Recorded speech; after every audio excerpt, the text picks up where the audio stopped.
Hello everyone, welcome to our channel all about BMS. जो आज का हमारा टॉपिक है वो हम लोग अष्टांग हृदय का 5वां अध्याय अन्न स्वरूपीय अध्याय है। उसमें ना हम लोग अभी जो मेन इसमें इम्पोर्टेंट है वो देखने वाले हैं। ठीक है, तो इसमें सबसे इम्पोर्टेंट कौन सा वर्ग है? तो औषध वर्ग है। तो यहाँ पे आपको पूरा एक पेज में ना औषध वर्ग का नोट्स मिल जाएगा और पूरे पॉइंट्स यहाँ पे कवर भी हो गए जो जो इम्पोर्टेंट। ठीक है, तो स्टार्ट करते हैं। सबसे पहले हम लोग लवण देखते हैं। तो जो लवण है वो कितने बताए हुए? 5 लवण बताए हुए हैं ना। तो सबका जो प्रॉपर्टीज़ है, जनरल प्रॉपर्टीज़, वो देखते हैं। सबसे पहले लवण क्या करता है? विषयंती, मतलब कि सिक्रीशन करने का काम करता है। सूक्ष्म बहुत ज़्यादा माइन्यूट होता है जिसके वजह से वो छेदन भी कर सकता है। और मल को प्रवृत्त करने वाला, मतलब लैक्सेशन करने में मदद करता है। फिर उसके बाद मृदु, मृदु मतलब सॉफ्ट होता है, मृदु मतलब। फिर वात को नाश करने का काम किसका है? वात को नाश करने का भी कार्य किसका है? तो लवण का है। फिर कुछ किसी भी चीज़ को पकाने का है तो उसमें भी लवण का ही योगदान है। जैसे कि हम लोग खाना पकाते समय भी लवण इसलिए डालते हैं कि वो जल्दी से पके और पकने का प्रक्रिया करे। तीक्ष्ण होता है, उसके बाद उष्ण होता है। तीक्ष्ण मतलब कि शार्प होता है। उसके बाद रुचि निर्माण करने वाला होता है। कफ और पित्त को क्या करता है? बढ़ाता है। तो ये हो गए अपने लवण के जनरल प्रॉपर्टीज़। अभी सबसे पहले श्रेष्ठ जो लवण है वो सेंधव लवण है, सेंधव नमक। तो उसका अगर हम लोग प्रॉपर्टीज़ देखें तो वो क्या होता है? थोड़ा सा स्वादु स्वादु होता है, मतलब कि मधुर रसात्मक होता है। थोड़ा सा वृक्ष बल प्रदान करने वाला, हृदय के लिए हितकर, त्रिदोष को नाश करने वाला, लघु होता है और थोड़ा सा उष्ण भी होता है, नेत्र के लिए भी हितकर होता है। और अविदाही मतलब जलन, इससे जो जलन है वो नहीं होता है, जैसे कि खाने बर्निंग सेंसेशन वगैरह। फिर अग्नि को दीप्त करने का भी काम किसका है? सेंधव नमक का है। अभी सेकंड जो नमक है, लवण है, वो अपना सौवर्चल नमक है, लवण है। वो जो है वो हृदय के लिए क्या है? बहुत ज़्यादा हितकर है। अभी नेक्स्ट जो है वो लवण मतलब काला नमक। अभी कृष्ण लवण में ना सबके सब जो गुणधर्म है वो किसके समान है? सौवर्चल के समान है। बट यहाँ पे जो अपना सौवर्चल नमक है, लवण है, उसमें गंध होता है। बट यहाँ पे जो गंध है वो वर्जित है, मतलब कि वहाँ पे गंध सुगंधी ये कृष्ण लवण जो है वो नहीं होता है। अभी नेक्स्ट क्या है हम लोग का? यवक्षार। यवक्षार अगर देखें तो सबसे बहुत ज़्यादा परम तीक्ष्ण, मतलब श्रेष्ठ माना हुआ है तीक्ष्ण करने के लिए। उसके बाद उष्ण होता है। और हम लोगों ने इससे पहले यवागों में भी पढ़ा है कि यवक्षार दिखा तो किसके काम आता है? वो कृमि को नाश करने के। तो यवक्षार दिखा तो कृमिनाशक। फिर लघु होता है और पित्त और रक्त को नाश करने का कार्य भी किसका है? यवक्षार का है। फिर उसके बाद पचन करने का कार्य, छेदन करने का कार्य, क्योंकि ये बहुत ज़्यादा तीक्ष्ण होता है, हृदय के लिए हितकर होता है। और विदारण, टीयर, टीयर को करने वाला होता है। अपथ्य कार्य देखें तो जो कटु और लवण रस है, ये दोनों की वजह से क्या करता है? ये शुक्र को, ओज, केस और चक्षु, ये सबको क्या करता है? अपथ्य है। कटु और लवण जो रस है वो क्या करते हैं? ये सबका क्षय करते हैं। शुक्र, ओज, केस और चक्षु का क्षय करने का कार्य। और या तो ये अपथ्य कर है, मतलब ये हितकर नहीं है हमारे लिए, अच्छा नहीं है कटु और लवण रस ज़्यादा। और फिर यहाँ पे एक और चीज़ बताया कि यवक्षार जो है वो अलग अलग रोगों को शांत करता है। यवक्षार जो है वो अलग अलग रोगों को शांत करता है। सबसे पहले क्या? तो गुल्म, गुल्म को नाश करने वाला होता है हृदय ग्रहणी। फिर उसके बाद पांडु मतलब एनीमिया। प्लीहा, अनाहा, प्लीहा मतलब स्प्लीन, अनाहा मतलब कि गैस प्रॉपरली पास करने का कार्य भी यवक्षार करता है। फिर गले के रोग के लिए श्वास, अर्श, कफ और कास, खांसी को भी शांत करने का, ये सब रोगों को शांत करने का कार्य भी किसका है, यवक्षार का है। फिर अभी नेक्स्ट देखिए हम लोग हींग। तो हींग जो है वो क्या करता है, वायु, कफ, अनाह मतलब गैस को पास करना, और शूल, शूल मतलब वेदना, ये सब को क्या करता है, नष्ट करने का कार्य करता है। पित्त को कुपित करता है, कुपित करता है। उसके बाद इसका जो विपाक है और रस है वो क्या है, कटु है, और ये रुचि निर्माण करता है। और जाठर क्या होता है, इससे जाठर जो है वो ज़्यादा से ज़्यादा बढ़ता है। तो इसलिए हम लोग खाने में भी आप लोग सुने होंगे कि हींग डाला जाता है, क्योंकि क्या करता है, ये भोजन को पचाता भी और हमारे जाठर अग्नि को भी बढ़ाता है। और क्या होता है, लघु होता है, तो पचन के लिए भी इजीली होता है। उसके बाद नेक्स्ट देखिए तो हरितकी। हरितकी को हम लोग हरड़ बोलते हैं हिंदी में। और उसका अगर हम लोग विपाक देखें तो क्या है, वो कटु है। रस उसमें षड रस पाए जाते हैं, सिर्फ कौन सा रस नहीं है, तो अपना लवण रस जो है वो नहीं है। उसका वीर्य उष्ण होता है। कफ वात से उत्पन्न रोगों को नाश करता है ये हरितकी, ठीक है। कफ और वात के रोग जो उत्पन्न हुए रहते हैं उनका नाश करने का कार्य किसका है, हरितकी का है। ये लघु होता है, दीपन करने का कार्य करता है, पाचन करने का कार्य करता है, मेदे मतलब बुद्धि को बढ़ाने का कार्य करता है, इंद्रिय बल को बढ़ाने का कार्य करता है, आयु को बढ़ाने के लिए कार्य करता है। कुष्ठ रोगों में विवरणता, वैश्वर, विवरणता मतलब क्या होता है, वर्ण, वर्ण मतलब क्या होता है, कॉम्प्लेक्शन कर, कॉम्प्लेक्शन के जो प्रकृत विकृत हुए होंगे उसको ठीक करने का कार्य भी किसका है, हरितकी का है। फिर उसके बाद वैश्वर, इसमें रोगी का स्वर क्या होता है, रुक्ष हो जाता है, तो उसको भी ठीक करने का कार्य किसका है, अपना वैश्वर, हरितकी का है। फिर उसके बाद अपना क्या है, विषम ज्वर, ज्वर को भी ठीक करने का कार्य हरितकी का है। उसके बाद हृदय के लिए हितकर होता है, कुष्ठ रोगों को नाश करने का कार्य करता है, सोफ मतलब सूजन को भी कम करता है।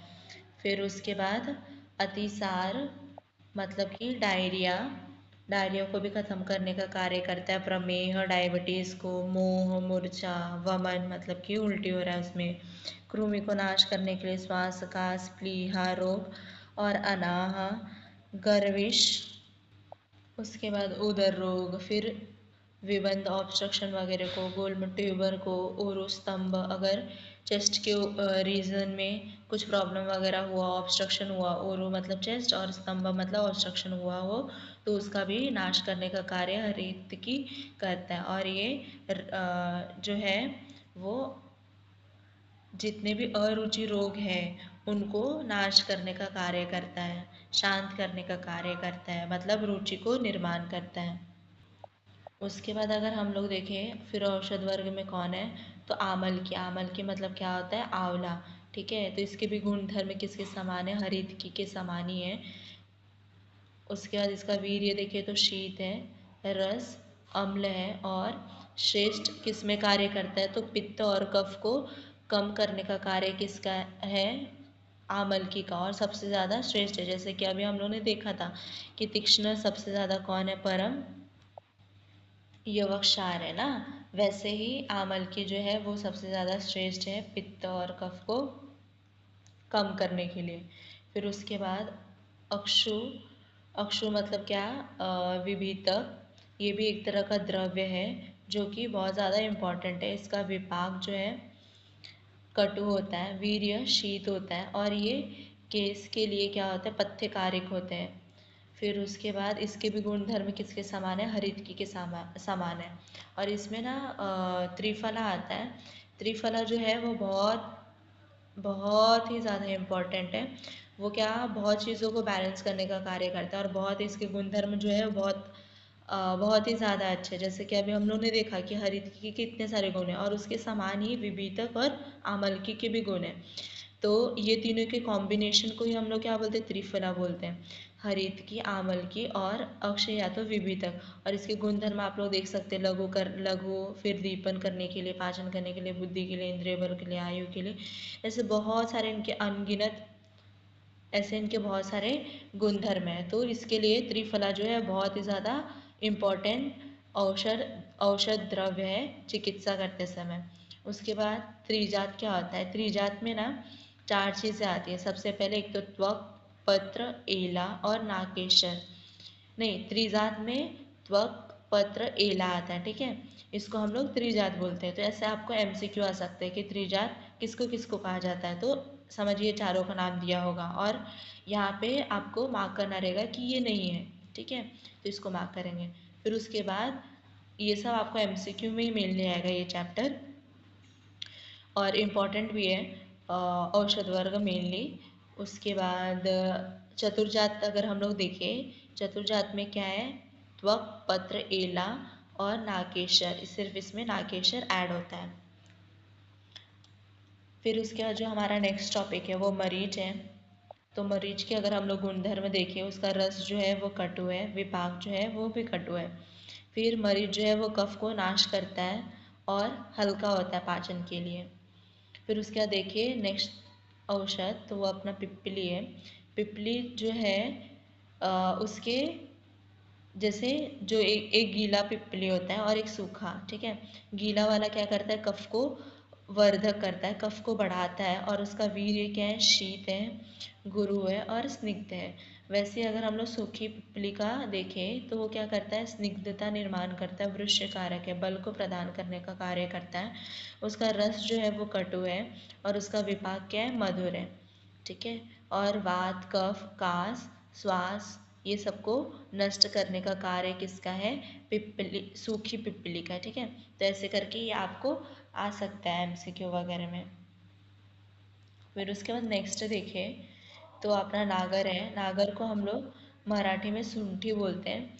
ये क्या करता है, दीपन करने का कार्य करता है, अग्निदीपन, जाठर अग्निदीपन। उसके बाद वृष्य बल को प्रदान करता है, ग्राह्य मल को बांधने के लिए हम लोग इसका यूज़ भी करते हैं। तो ये हम लोग ने देखा भी था कि अगर ये हम लोग ने यवागो वाले चैप्टर में भी देखा था, और उसके बाद नेक्स्ट जो अपना चैप्टर था लेप का, उसमें भी देखा है।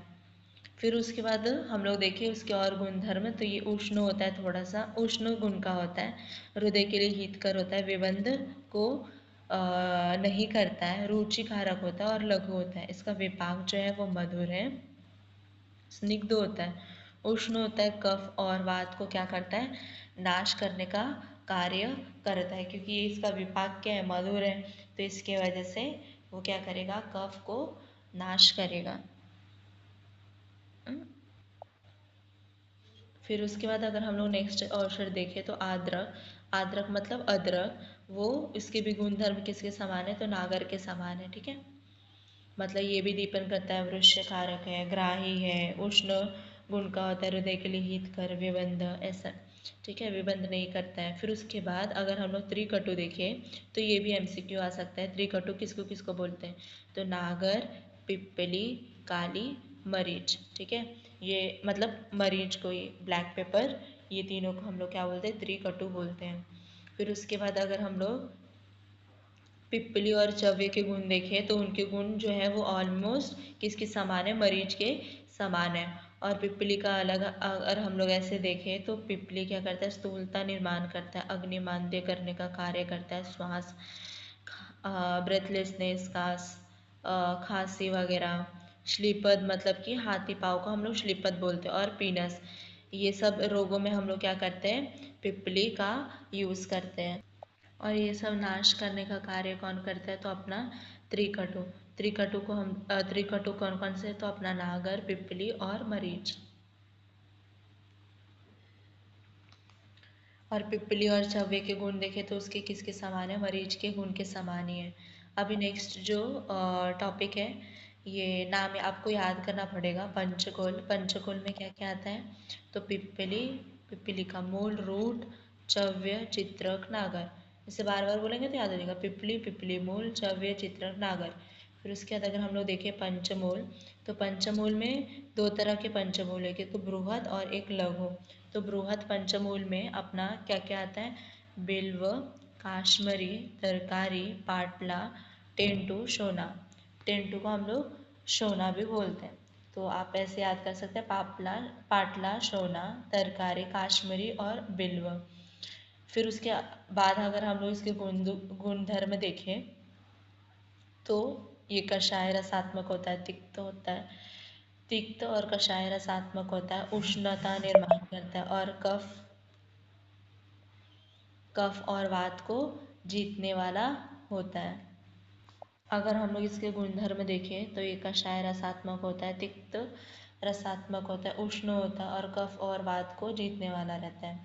फिर लघु पंचमूल देखें, तो उसमें क्या क्या चीज़ें आती है, बृहति, काटेरी, छोटी काटेरी, शालपर्णी, कृष्णपर्णी और गोक्षुर।